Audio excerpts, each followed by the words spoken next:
और आदरणीय यहाँ उपस्थित परिवारजनों, आज से 10 साल पहले लोकसभा का चुनाव हुआ था। नरेंद्र मोदी जी को लोगों ने भारी भरकम वोट से प्रधानमंत्री बनाया था। उन्होंने कहा था बहुत हुई महंगाई की मार, अब की बार मोदी सरकार जब अब तुम मिठो तेल छो 30-35 रुपया को, अब ये 130-35 को, सही है कि गलत? फिर कहता था बहुत हुई महंगाई की मार, अब की बार मोदी सरकार जब चालू थी मारो क्या 4-5 हजार रुपया पे भाव है 85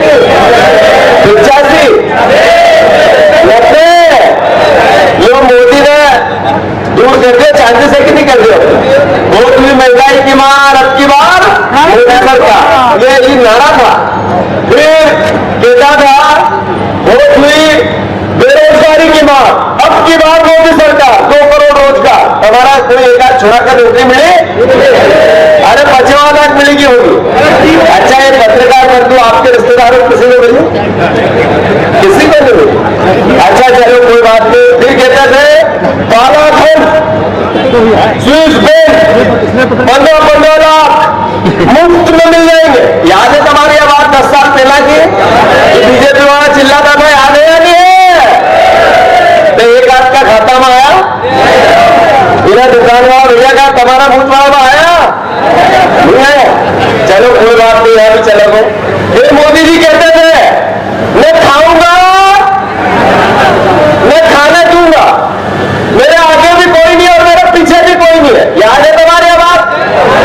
याद है? मतलब फूलोवती बात तो नरेंद्र मोदी अपना मुंडा से नहीं बोला। अरे नरेंद्र मोदी जी भोपाल में आए, मैं उनसे 5 सवाल करके आया हूं, फिर दौड़ा रहा हूं। अरे मोदी जी आपने कहा था मैं खाऊंगा मैं खाने दूंगा, तो आपको बॉन्ड योजना के अंतर्गत आपकी पार्टी ने लगभग 7,500 करोड़ रुपए खा लिए। आपको बताना पड़ेगा देश को कि आपने जिन पर सीबीआई, ईडी और इनकम टैक्स के छापे लगे वो गिरफ्तार हुआ था और छूटे थे, सबको आपने आपकी पार्टी में चंदा लिया। आखिर ये रिश्वत नहीं है तो क्या है? ये उगाई नहीं है तो क्या है? नरेंद्र मोदी जी को बताना पड़ेगा देश को बताना पड़ेगा कि एक कंपनी जिसकी कुल इनकम 181 करोड़, आपने उससे 1100 करोड़ आपकी पार्टी ने चंदा ले लिया। अरे नरेंद्र मोदी जी आपको बताना पड़ेगा, जब कोविड में एक व्यक्ति घर से भी निकलता था, जिसके पास जो था वो करता था, उस कोविड में भी लोग अपने आप को दान कर रहे थे, समर्पित कर रहे थे, अपनी संपत्तियां लोगों के लिए कुछ न कुछ दे रहे थे। तब भी नरेंद्र मोदी जी ने कोवैक्सीन के मालिक से 50 करोड़ रुपए भारतीय जनता पार्टी में डलवा लिए। ये खाऊंगा मैं खाने दूंगा, बिल्कुल खा गए कि नहीं खा गए? फिर नरेंद्र मोदी जी से हमने दूसरा सवाल किया, करप्शन भ्रष्टाचार के अगेंस्ट मेरी लड़ाई है, एक भी भ्रष्टाचारी को छोड़ूंगा नहीं, सबको जेल की सलाखों के पीछे पहुंचा दूंगा, वो कोई कितना भी बड़ा आदमी क्यों नहीं हो। याद है आपको ऐसा बोलते थे? 141 लोग जो करप्शन के अगेंस्ट, जिन पर ईडी और सीबीआई ने छापे डाले, वो कांग्रेस पार्टी के भी थे, अन्य पार्टियों के भी थे, बीजेपी के भी थे, सब बीजेपी में है। सबको जैसे ही बीजेपी में लिया उनका करप्शन धुल गया। मोदी जी ये 2 आंखों से आप करप्शन से कैसे लड़ सकते हो? आपकी ऐसी कैसी तलवार जो बीजेपी के करप्ट लोगों में चलती ही नहीं है, केवल विपक्ष में चलती है। हमने उनसे सवाल किया, मध्य प्रदेश में आप आ रहे हो, आपको बताना पड़ेगा कि 265 लोकायुक्त के मुकदमे बीजेपी के नेताओं पर और अधिकारियों पर है। आपका लोकायुक्त शिवराज सिंह चौहान का लोकायुक्त, उनने कार्रवाई की, उसमें से 50 लोगों को सरकार ने बिना मुकदमा लगाए छोड़ दिया, माफ कर दिया। क्यों? आखिर लोकायुक्त गलत था या सरकार गलत थी? ये प्रदेश को पता चलना चाहिए कि नहीं चलना चाहिए। मैं अनुरोध करना चाहता हूं नरेंद्र मोदी से कि मोदी जी जो 200 से ज्यादा लोकायुक्त के केस आज भी है वो सरकार अनुमति नहीं दे रही है, तो आपकी ईडी, आपकी सीबीआई, क्या आपकी कोई एजेंसी उस पर कार्रवाई करेगी? शिवराज सिंह चौहान पर भी लोकायुक्त जांच चल रही है। हमारा मुख्यमंत्री, अभी का मुख्यमंत्री, पर्ची का मुख्यमंत्री, विधायक और जनता का मुख्यमंत्री नहीं है, पर्ची का। नरेंद्र मोदी ने पर्ची भेज के कहा करो,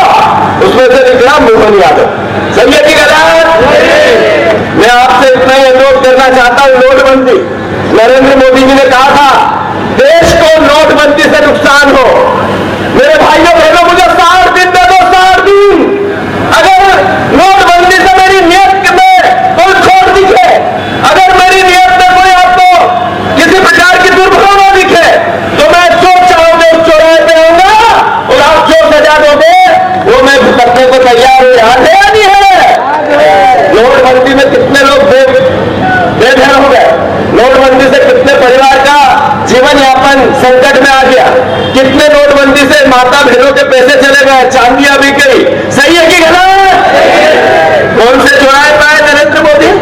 एक चौराहे पर नहीं आए। मैं अनुरोध इतना ही करना चाहता हूं, रोजगार की बात की थी, देश सबसे बड़ा बेरोजगार है। महंगाई की बात की थी, विश्व में सबसे महंगे खाने पीने के देशों में भारतवर्ष का नाम आ गया है। करप्शन की बात की थी, पाकिस्तान से ज्यादा करप्शन आज मोदी सरकार ने किया है।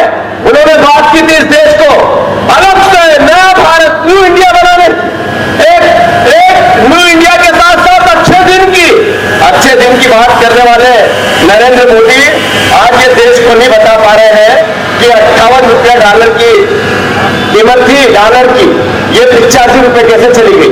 नरेंद्र मोदी देश को ये नहीं बता रहे हैं कि मनमोहन सिंह जी जब प्रधानमंत्री थे, जब 55 लाख करोड़ का कर्जा था हमारे पे, भारतवर्ष पे, अब है 255 लाख करोड़ का, सबसे ज्यादा विदेशी कर्जा है तो आज भारतवर्ष पे है।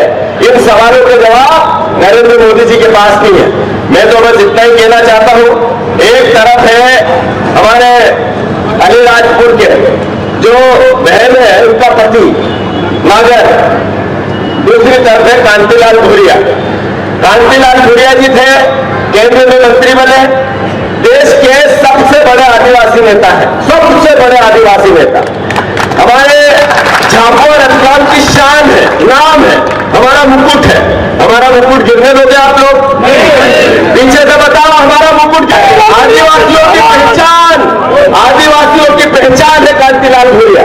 कांतिलाल भूरिया जिस दिन से आपकी सेवा करने लगे, आज इस उम्र तक आपने एक भी कलंक उनके माथे पे नहीं आया, कोई उनके आरोप नहीं लगा सका, उनकी ईमानदारी पे कोई शक नहीं कर सका।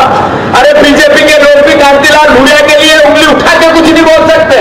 एक ऐसा ईमानदार और उससे बढ़ के उनका ये होनहार बेटा डॉक्टर, ये जितना समर्पण, पढ़ा लिखा, ये आपकी भावना, आपकी वेदना, आपके अधिकार सबको समझता है, आदिवासियों का दर्द को समझता है।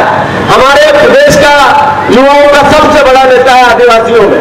मैं अनुरोध करना चाहता हूं, आप लोगों से भावनात्मक एक अपील करना चाहता हूं, एक बार एकजुटता से बचे हुए दिन जो हमारे 13 तारीख तक आएंगे, दिन रात एक कर लो। और सिर्फ इस बात के लिए नहीं कि कांतिलाल भूरिया जी को हमें सांसद बनाना है, कांग्रेस पार्टी को जिताना है। इसलिए कि जैसे ही कांग्रेस पार्टी की सरकार बनेगी तो हम सबसे पहले हमारे जो बहनें हैं, हमारी जो आपकी पत्नियां हैं, आपकी बहुएं हैं, जो गरीब हैं, आदिवासी हैं, सबके खाते में 8,500, सुन लो, ध्यान से सुनो, वीडियो बना लो, 8,500 रुपया, 8,500 पर महीने, 1 लाख रुपया 1 साल का आपकी बहनों के खाते में आएगा। कांग्रेस पार्टी हाथ का पंजा और राहुल गांधी डालेगा, याद रखना है बात।